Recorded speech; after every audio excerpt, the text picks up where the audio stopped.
So now, if this person can fix themselves, then look at what Allah does. He says, فَأُولَٰئِكَ, for those people, يُبَدِّلُ اللَّهُ سَيِّئَاتِهِمْ حَسَنَاتٍ. Allah will replace all of their evil deeds and convert them into good deeds. If they can make tawbah to Allah, if they can go back to Allah and apologize, if they can revitalize their faith, come back and make a new commitment to Allah again, and from then on get their act together, then Allah will take all of their evil deeds. Maybe they have a mountain of evil deeds that is going to crush them in hellfire on the Day of Judgment, and He takes that mountain of evil and He converts it into a mountain of good. Now there's a difference, guys, between taking the evil and erasing it, getting rid of it. And there's a big difference between that and taking the evil and converting it into something good. This is like an unusually, overwhelmingly colossal act of love and care from Allah. Allah is telling the people, now understand why is that tied to everything else we've been talking about. The passage was about people Allah has special love and care for.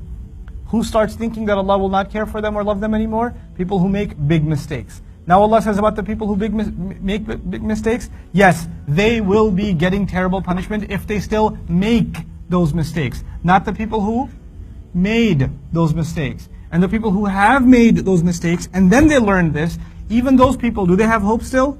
Yes, not just hope, they have incredible hope. Perhaps they can be in a position better than anybody else now, because if they went that far down the road of darkness, and then they still decided that they're going to come back to Allah and apologize and not lose their hope and fix themselves and make themselves better people, then Allah will take that entire history of evil and turn it into a history of good for them.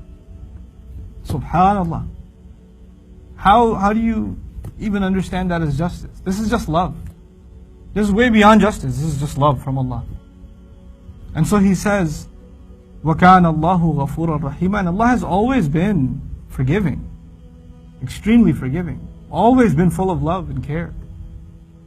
وَمَنْ تَابَ وَعَمِلَ صَالِحًا. And whoever does turn back, and then there onwards acts righteously. This is the next category. I don't want to get into the balagha of the ayah, the linguistics of the ayah too much with you guys, but I do want to share like one important point here. You know, in the previous there was وَعَمِلَ عَمَلًا صَالِحًا. وَعَمِلَ عَمَلًا صَالِحًا. He did the right thing, and amal was emphasized. And this time, وَمَنْ تَابَ وَعَمِلَ صَالِحًا. And whoever repented and acted righteously. This is actually other people. Now let me explain that in simple language to you. There are people who did some pretty terrible things. When they repent, don't they have a lot of guilt? So they're going to go out of their way to try to make up for it. Which is why the word amal is additional. But then when people hear this ayah and they say, well, I haven't done shirk, and I haven't done murder, and I haven't done zina. So does that mean I don't get a mountain of awesomeness? Because they get more than me. So maybe I should... No. Why can't you do this in the future? What's the door that in the ayah itself? What's the word that closed the door for you to be able to do this in the future and then say, then I'll repent? Whoever does this will definitely meet punishment. Meaning once you heard this, and then you decide to do this, oh, there's no way you're not getting punished. This was just for those who heard this, and before hearing this, they had already made a mistake. You understand? Once you hear this, the offer is closed. Sorry. But then the rest of us are like, well, this is for people who made a mistake. I haven't made colossal mistakes. I made little mistakes in life.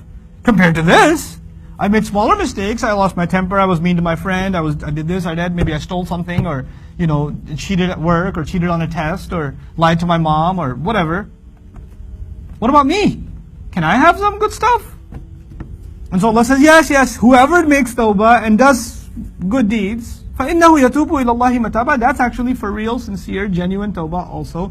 You don't have to make huge mistakes to do tawbah to Allah. Whatever tawbah you do is still a very powerful tawbah. That's why فَإِنَّهُ يَتُوبُ إِلَى اللَّهِ مَتَابًا. Mataba is called masdar mimi. It's the strongest form of a word, which means Allah is saying that even your repentance, you turning back to Allah and asking for forgiveness, is serious to Allah. He doesn't take that lightly. So don't think that your tawbah is not as big. Well, that guy he was a drug dealer. He killed like 20 people, and then he made tawbah. Man, my tawbah is never going to be that good. Allah says, yes it is. I still value your tawbah. You may tawbah from whatever addiction you have. You may tawbah from drugs. You may tawbah from alcohol. You may tawbah from pornography. You may tawbah from some other, not murder, less than murder. That's also a good tawbah to Allah. فَإِنَّهُ يَتُوبُ إِلَى اللَّهِ مَتَابًا. Then he says, وَالَّذِينَ لَا Now, once you've made tawbah, by the way, what happens next? This is so logical. وَالَّذِينَ لَا يَشْهَدُونَ الزُّورَ. Once they made tawbah, they change. Once they turn back to Allah, they changed. People they hang out with are not the same anymore.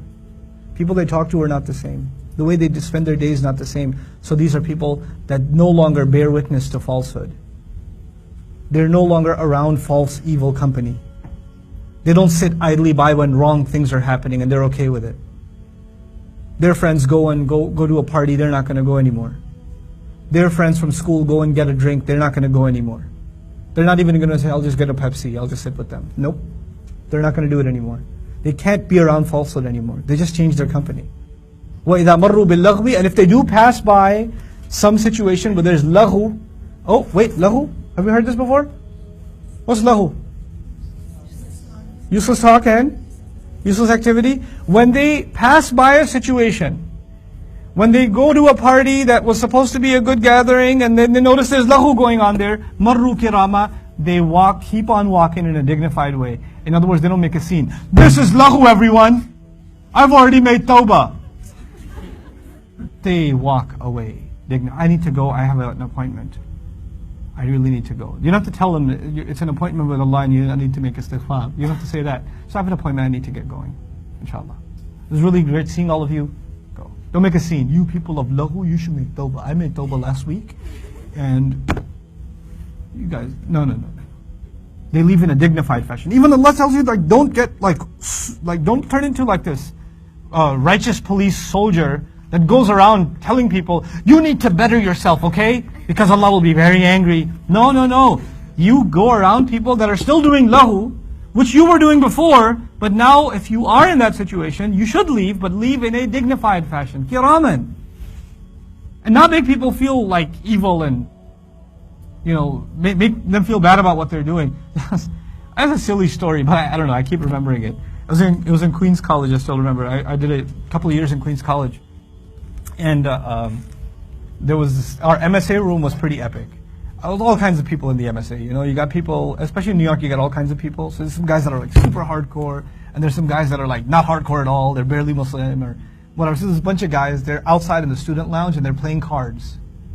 They're just playing cards, and kind of a waste of time, whatever. They're just killing time sitting in the student lounge. And there's this one guy who had just come from Pakistan, and he had one of those like kufis that have mirrors in them. You seen those? Yeah, one of those things. And he had like a mustache, like a genuine Pakistani mustache. He was in the MSA too, he went to pray, and he came out and these Muslim guys are like playing cards. He goes, you people, you're not supposed to play cards. It's haram. You're not supposed to do that. It's evil. You're doing haram. You're going to burn in hellfire. And these guys look at him. Yo, go grow a beard.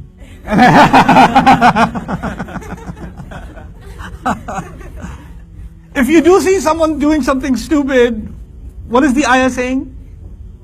Walk by in a dignified fashion. If you want to give advice, that's not the place.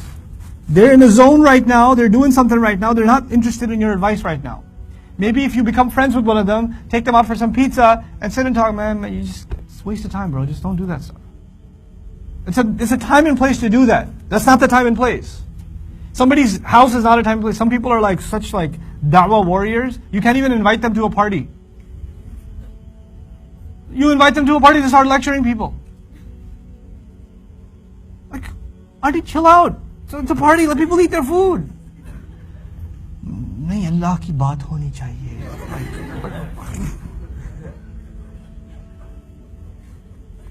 You will never get invited anywhere again.